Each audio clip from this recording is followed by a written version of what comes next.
Alors on est parachat Shoftim. Shoftim, ça veut dire tu mettras des juges et des policiers dans toutes les villes. On avait une mitzvah en Eretz Israël d'avoir des tribunaux, et sous les tribunaux, le policier c'est quoi? C'est celui qui met en place la rigueur et le jugement, etc., pour que les gens soient honnêtes et qu'il n'y ait pas... Voilà, donc comme on a l'habitude le mardi soir de faire un petit tour de la paracha en même temps pour donner un petit peu tout ce qu'il y a dans cette paracha. Donc au départ de cette paracha, la Torah elle parle sur le fait qu'il faut des juges honnêtes et surtout pas des juges qui prennent des pots de vin.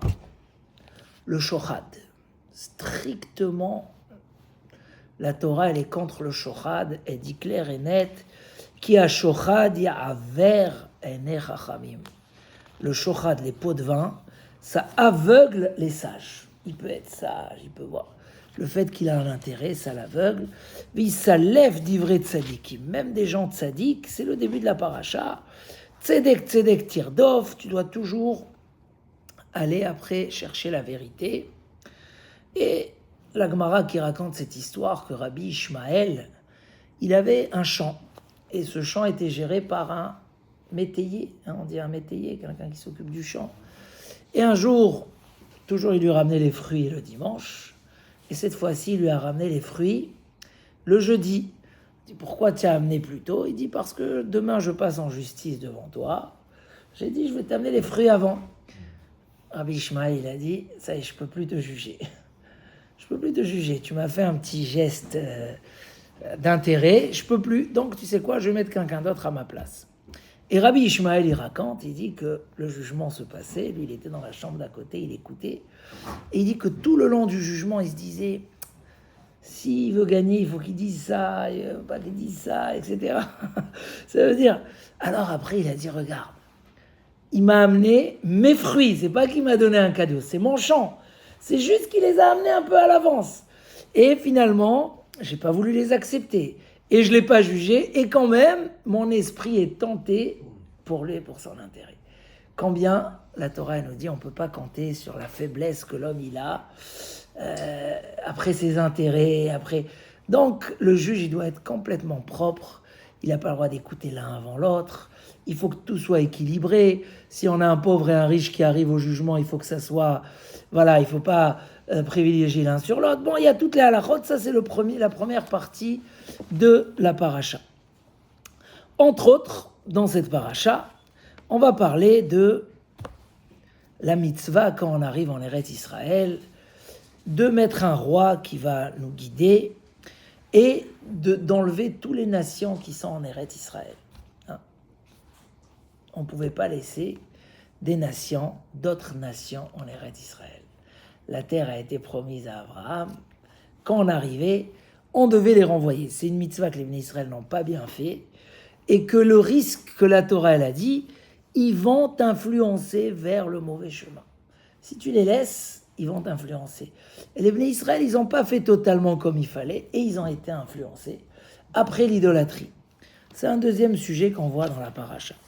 Et un troisième sujet, vous allez voir comment les trois sujets nous amènent vers une direction.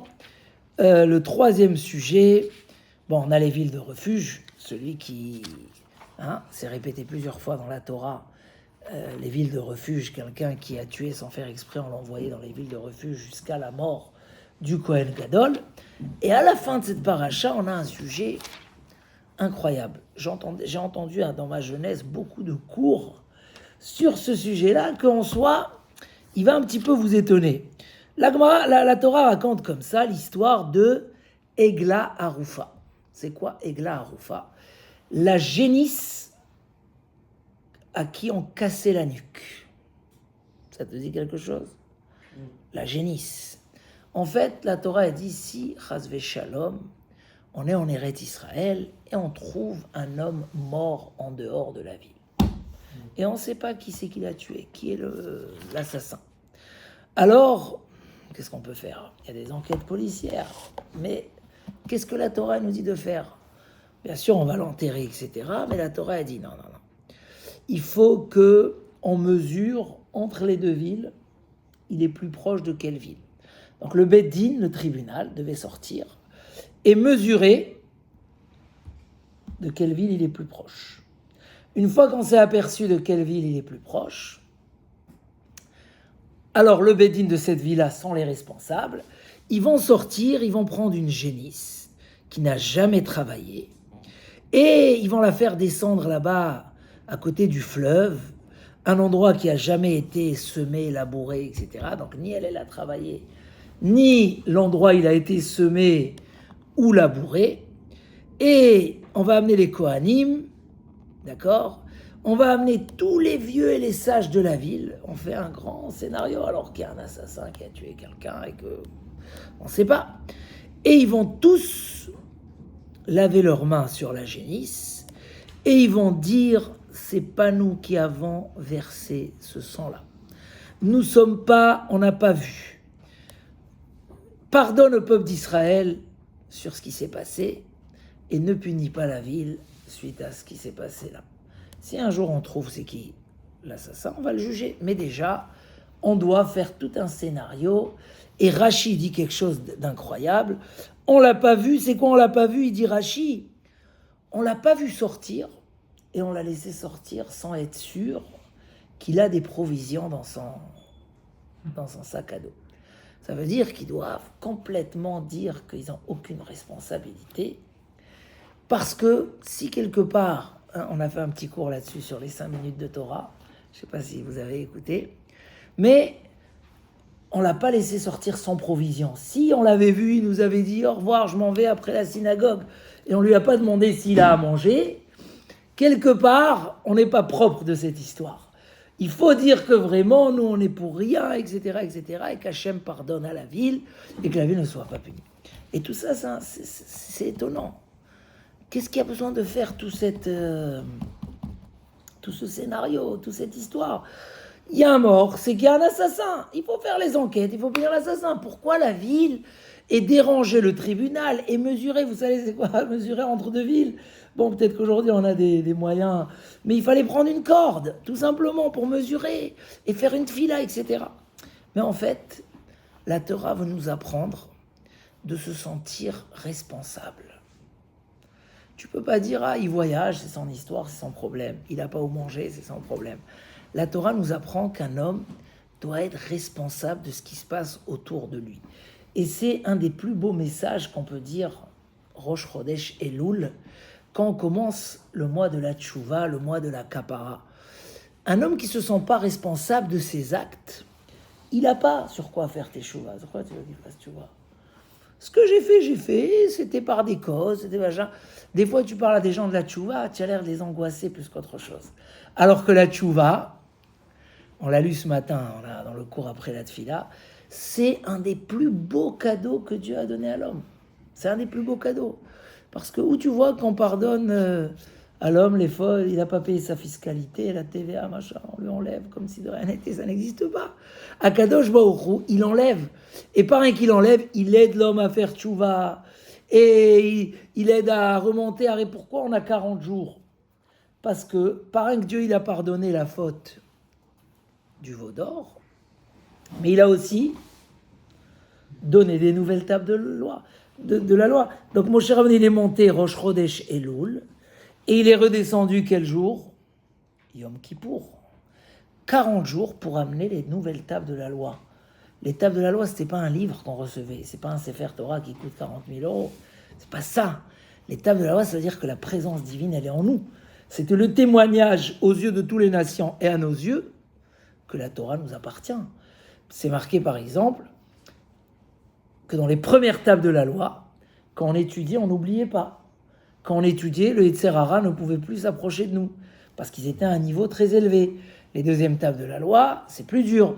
Mais les tables de la loi, c'était tout simplement, c'est que Dieu, il nous donne la Torah sur terre d'une manière physique. C'est incroyable. Et puisque Moshe Rabbeinu est monté à amener les nouvelles tables de la loi, et que c'est une miséricorde incroyable de redonner à un fauteur qui a fait le veau d'or au Mont Sinaï, où ils ont fait le veau d'or, au Mont Sinaï. Alors, c'est une miséricorde extraordinaire. Mais quand tu parles à une personne de Teshuvah, des fois tu l'angoisses, laisse-moi tranquille, qu'est-ce que tu veux de ma vie? On dit que Les 2 plus beaux jours de l'année dans le peuple d'Israël, c'est quoi? Le 15 du mois de Av, le Tou B'Av, et Yom Kippour. Alors Tou B'Av, c'était le moment des mariages, c'était la Saint-Valentin, la Avdil Ben Kodesh Lechol, c'était... Mais Yom Kippour, c'est un jour de jeûne. Tu dis que c'est le plus beau Yom Tov qui existe. Parce que les gens, ils attendaient à se faire pardonner. Donc pour eux, c'était waouh. Imagine, il y a un jour où on enlève tous les dettes fiscales, tout. Et là, c'est pas du fiscal, c'est pire. Donc, mais en fait, la Torah nous apprend le sens de la responsabilité. Et elle voulait pas que dans le peuple d'Israël, il peut se passer des choses et qu'on n'est pas concerné. J'ai vu tout à l'heure un petit peu dans les infos, quelqu'un qui a écrit dans un journal américain, il a attaqué le monde entier. Il leur a dit, vous avez 6 otages qui ont été tués. C'est un truc terrible, qui est interdit même d'après la loi internationale. C'est la loi des nations. Ils ont été tués. Et à ce moment-là, vous êtes là en train d'écrire des reproches sur Israël. Pourquoi ils n'ont pas fait ça? À la place de hurler, de dire qu'aujourd'hui, ça peut exister une chose pareille.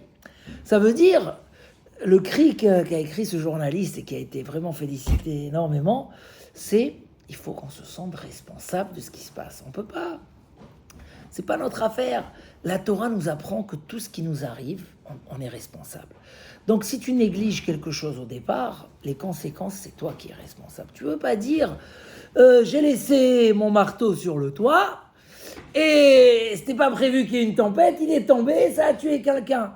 Monsieur, tu vas aller dans la ville de refuge. Tu vas rester là-bas 15 ans. Ce n'est pas une prison. C'est quand même une ville. Mais si tu veux pas qu'on te tue, que le Goël Adam il t'attrape et il te croise et il te tue, parce qu'il a une mitzvah de tuer, de venger son proche.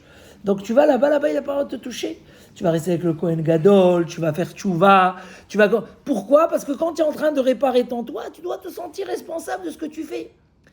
S'il y a eu un mort en dehors de la ville, le sens de la responsabilité. Il y a un meurtrier, hein? On ne sait pas qu'est-ce qu'il y a un imbécile, il y a un assassin, quelqu'un d'une bassesse. Nous, on est les chachamim, ziknei haïr. On est les gens importants. Non.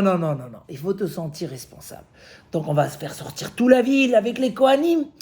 Et ne serait-ce que, je ne sais pas si c'est le but final que la Torah veut, parce qu'elle veut aussi qu'il y ait un pardon pour la ville. Mais la Torah nous apprend, tu montres à tout le monde que si s'est passé quelque chose, peut-être qu'on... On lui a pas donné à manger avant de sortir et qu'à cause de ça, il était faible et il n'a pas pu se défendre face à l'assassin. Peut-être que Chazvé Shalom. Alors il faut vraiment qu'on prie et qu'on sente qu'on n'est pas responsable, qu'on n'a rien fait. Ensuite, juste je termine. Tu viens en Eretz Israël. Bon, il y a des nations à côté. L'essentiel, c'est que nous, on s'installe. Non, tu dois réfléchir. Tes enfants, ils vont grandir, ils vont voir. Je me rappelle comme hier, quand Rav Shach, il est décédé. Et pour moi, je me rappelle tellement de l'histoire comme hier que je ne peux pas vous dire combien que ça fait d'années. Je crois que ça fait 20 ans ou un truc comme ça. Et il y a un Rav qui avait raconté comme ça qu'un jour, Rav Shach ferme les portes.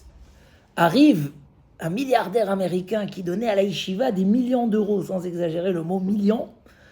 Et on lui dit, non, le Rav, il a dit, on fait rentrer personne aujourd'hui. Quoi? Quand je viens, on m'ouvre les portes. Après arrive un grand admour, très important, qui a des milliers de chassidim. Quand il vient voir Rav Shach, il se lève devant lui parce que les portes sont fermées. Donc quand les gens, ils ont vu que c'est tellement... Ils ont dit, il y a quelque chose qui se passe là. Alors ils ont attendu dehors. Finalement, 2 heures après, sort un monsieur comme ça, de 2 mètres de haut, avec un tricot, comment on appelle ça? Les trucs là, un débardeur, sa femme assez mal habillée. Pour eux, Rav Shach, il a fermé les portes. Qu'est-ce qui se passe? Alors quand ils sont rentrés, ils ont dit, qu'est-ce qui se passe? Fermer les portes devant tout le monde. Il dit oui. Hier matin, j'ai fait cours. Et mes élèves ont parlé, il y a là-bas quelqu'un il a un bureau de change. Et il dit qu'il a changé une très grosse somme d'argent pour un juif qui a décidé de vendre sa maison et aller habiter en Afrique. Et quand j'ai entendu ça, j'ai dit, on laisse pas un juif aller habiter en Afrique. Ses enfants, qu'est-ce qu'ils vont devenir? Des goïms. J'ai fermé les portes. Je l'ai fait venir, ce monsieur-là, que je ne connais pas, avec sa femme. Et pendant 2 heures, je leur ai expliqué que s'ils vont aller là-bas, eux, peut-être, ils vont continuer à rester juifs, mais leurs enfants ne seront plus, et leurs petits-enfants, bien sûr que non. Je les ai convaincus, et ils ont décidé de reprendre l'argent, de racheter la maison et de rester en Israël. Qui peut se sentir responsable autant? Tu entends quelque chose autour de toi. La Torah, elle veut qu'on se sente responsable. Et c'est pour ça que la Torah aussi a dit, au début de la paracha, un juge, il ne peut pas dire, bon, c'est pas grave, un cadeau, moi je ne suis pas tenté, etc.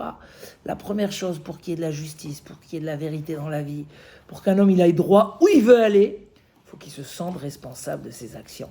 Et quand on se sent responsable de ses actions, c'est là où on a l'envie et le goût de faire tchouva. Qu'est-ce que tu voulais poser comme question ?